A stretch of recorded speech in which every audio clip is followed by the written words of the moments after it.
secret agent coming through into Archbishop Benedictus. Well, what's the worst that could happen? Honestly, what is the worst that could happen?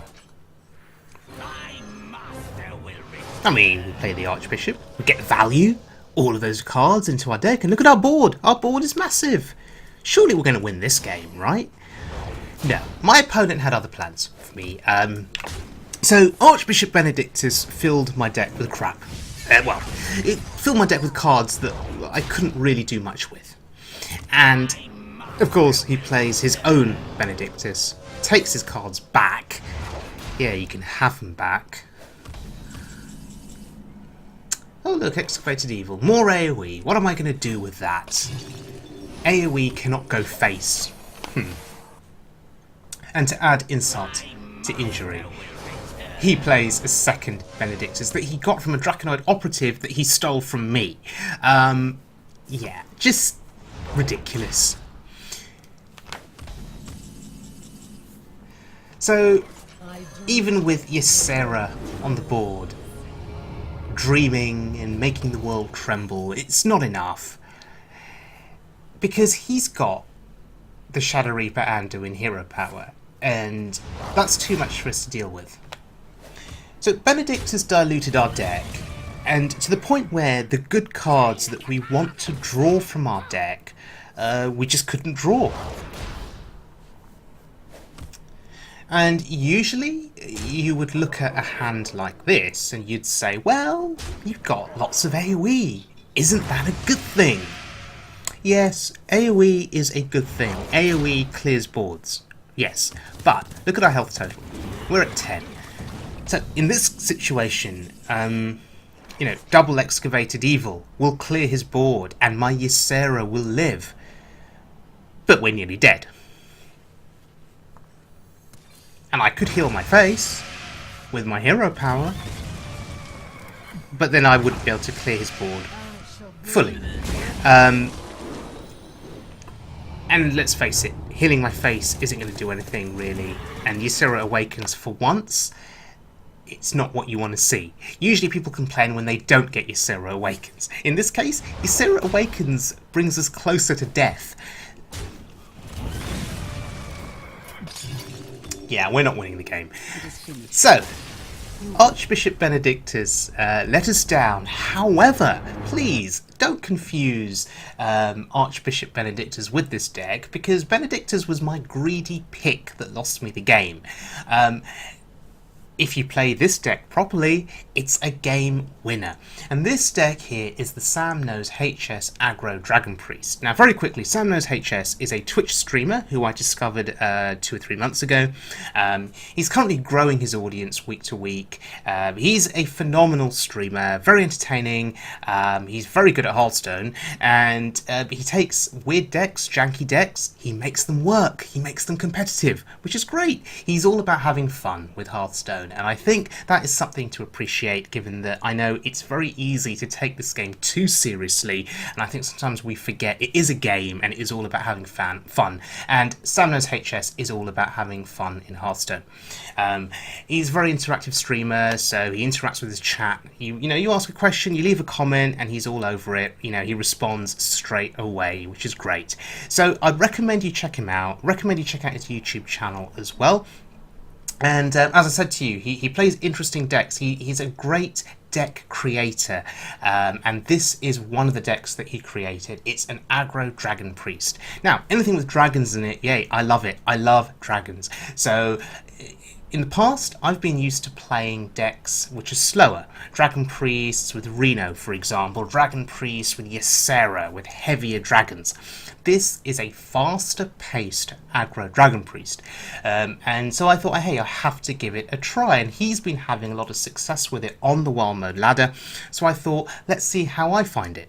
So you've got your early dragons, your Twilight Whelps, your Fairy Dragons, and a key card is Shadow Ascendant, which you play when you've got stuff on the board. It starts to buff your minions up turn to turn. That's really, really important. because soon enough you have a board, 4 or 5 minions that are being buffed up by the Shadow Ascendant that can then go face and kill your opponent. If your opponent manages to clear the board, hey, it's not a problem. By that point you've used Norshire Cleric to draw cards into your hand and you have not overcommitted, so you just refill your board, play more stuff, and then buff those minions up with Cobalt Scalebane and go face and win the game. Okay, let's assume they have more AoE. Fine. Simply play your Netherspite Historian and discover large dragons like Ysera or like Alexstrasza or Nefarian and play those and win the game. So with this deck there are various ways of winning the game, but the key here is aggression. Using these dragons, getting a board presence going, buffing up those dragons with the Scalebane and the Ascendant, and going face and winning. That's my understanding of the deck. So let's have a look at the deck in action on the Wild Mode ladder. Okay, so we're going up against a Warlock. Now this dude is at rank 6. I feel bad for him, because if I win this game, hey, maybe this was the game that should have taken him to rank 5, so I feel bad. Anyway, we have a nice early curve here, a 1 into a 2 into a 3. Yes, we can count, and that early curve is incredibly important. But this looks like a Zoolock. And so we're going to be competing for this board quite early. Now, I spoke earlier about aggression and being aggressive with this deck, getting your face damage in. But with a Zoolock, you are going to have to make those trades. You know, we're both decks that like to get stuff down early on the board and control that board. So the trades are going to be important here. The question, of course, is how do we make the trades? What are the most efficient and the most effective trades? The next question is, when do you play your Ascendant? Because rest assured, it will be targeted, it will be killed, and so you have to try and make, you know, a good call on when it is a good time to play it. When is the Ascendant least at risk of dying, and when is it a good time to play it because you've got other minions on the board that can protect it? You wish to live forever. So I'm playing the Talon Priest here to keep my Fairy Dragon alive. Maybe I would have liked to have saved the Talon Priest for the Ascendant, just to buff it up. Total corruption. Total power. Wow, Crystal Weaver. Interesting. Interesting inclusion in his deck.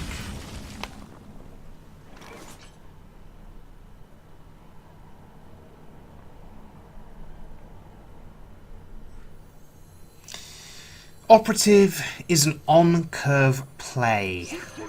So that's what we're going to do. Ooh, Keleseth. Keleseth doesn't do anything for us here, because we do have 2-cost cards in our deck, so we'll just take the Councilman.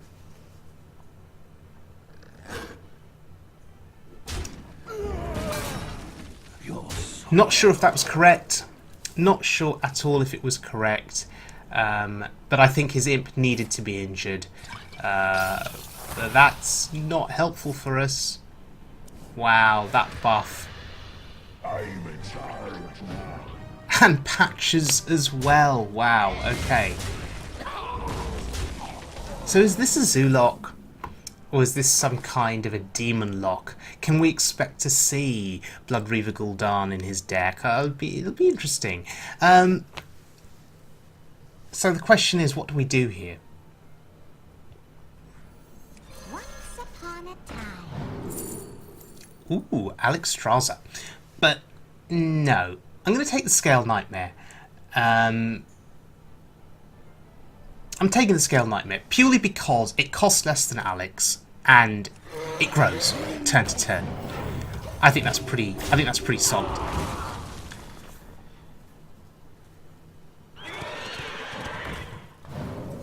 Wow, Bone Mare. Such a good card. Well, I guess we can deal with it.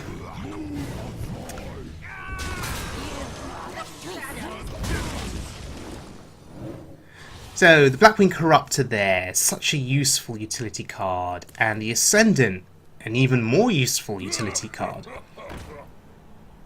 Because now we feel confident, I think, that maybe we can protect our Ascendant. Because we've just drawn Wormrest Agent. So, the question is, how do we want to go about trading? And in what order do we want to play our minions? Getting the Councilman down seems sensible. Mocking me?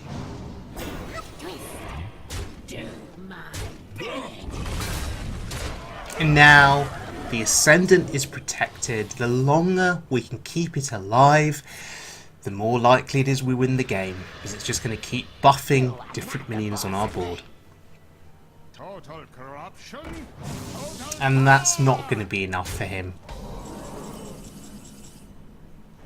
Yeah, it's over. We won the battle for the board. Feels good. Okay, so SamKnowsHS Aggro Dragon Priest. Good deck. Good deck with board presence. And quick games. So the issue that I have with the deck is it doesn't fit my usual playstyle. So that's not a criticism of the deck, it's more a criticism of me, I guess. My usual playstyle with Dragon Priest is that I'd play slower decks, Reno style decks, decks that run bigger dragons, decks that run AoE, and maybe even healing. And I think that's my issue here. The lack of AoE can sometimes be a problem. Is there room for, I don't know, a Dragonfire Potion in this deck? Which is good, because if you have dragons on board, Dragonfire Potion doesn't kill them, but if your opponent doesn't have dragons on board, it gets rid of, their minions. AoE, that's my big question mark. I've played a few games with this deck where, it's come down to a board battle.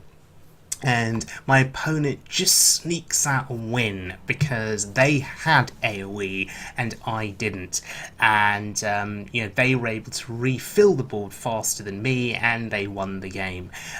You are heavily reliant on board pressure with this deck. If your board gets wiped out and you have no way of refilling your hand, it's basically a loss. However, it's worth noting that Netherspite Historian can give you something massive, something huge that can swing a game back into your favour. Draconoid Operative can discover you a card from your opponent's deck that swings the game back into your favour. So those cards are not to be underestimated. I think Brown Bronzebeard is a card that I'm used to playing in slower versions of Dragon Priest, and Bran Netherspite would give you 2 dragons, which would be pretty good. Bran into Glimmerroot would discover you 2 cards from your opponent's deck. Bran Operative would, again, get you 2 cards. That is an effect that I miss in this deck, but then I guess this deck is a faster deck and it all makes sense. So thank you very much for joining me, everyone. Do check out SamKnowsHS's Twitch stream and YouTube channel. Do show him some love and support. He's a great player, and he's making great strides to be as fun and as interesting and as engaging as he can be with Hearthstone decks, and it's certainly worth your time checking out. So I'll see you all again very soon for more wild mode fun, and if you enjoyed this video, do subscribe. I would be grateful, and see you all again very soon.